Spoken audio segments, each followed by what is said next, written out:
Hello, good evening. A quick one.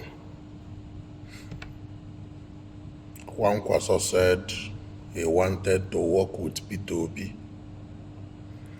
but some people threatened him not to do so on Onuju.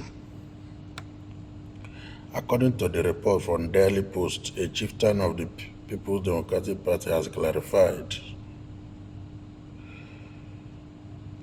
that while Rabiu Kwankwaso has expressed interest in collaborating with Peter Obi, there are no formal discussion of a merger between opposition parties ahead of the 2027 presidential election.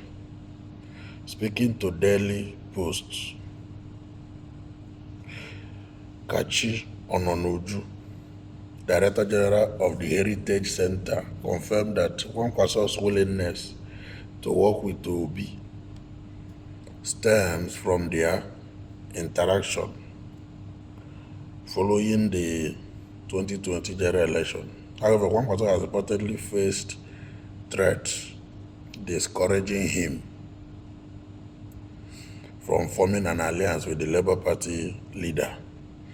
Kwankwaso has talked about the willingness to work with Obi that follows from the election, but he was threatened by some people not to work with Obi, Ononuju stated. He further emphasized that no official merger talks are currently underway. There is no talk of a merger between any of the parties.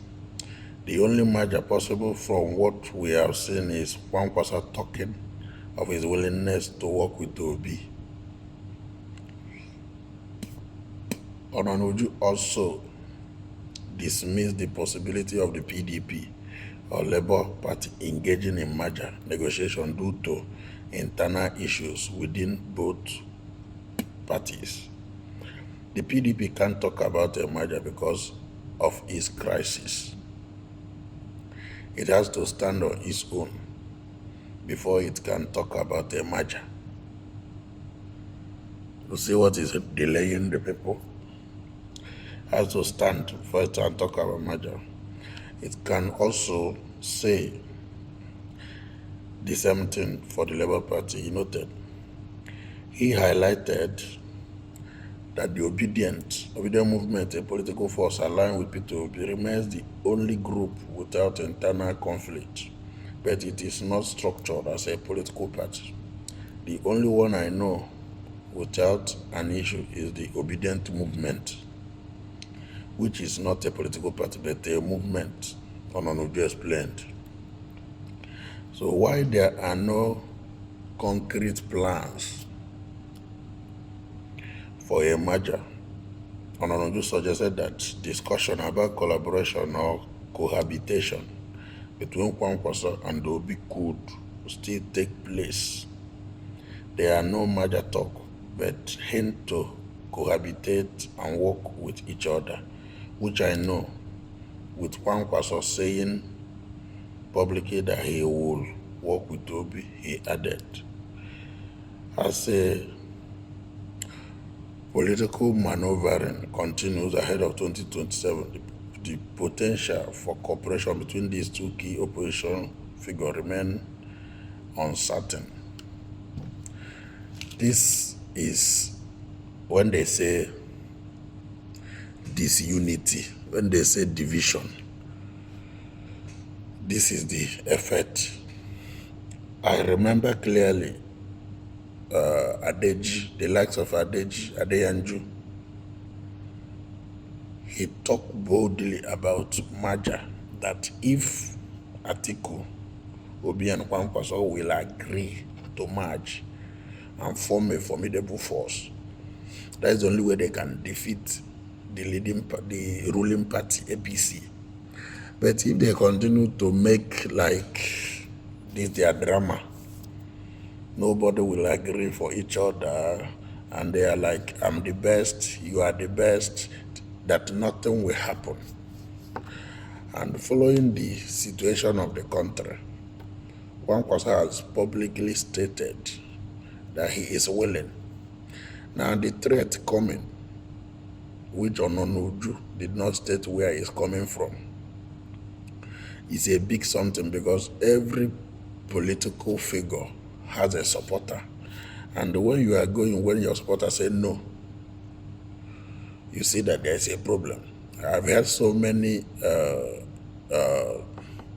activists, the likes of Aisha Yusuf. She said publicly and boldly, if Obi go for vice of any political party, she will work against that ticket, because she believes and know that Obi has the capacity to deliver. And you know, in political system, the vice is just like a figurehead. The most important decision are taken by the president.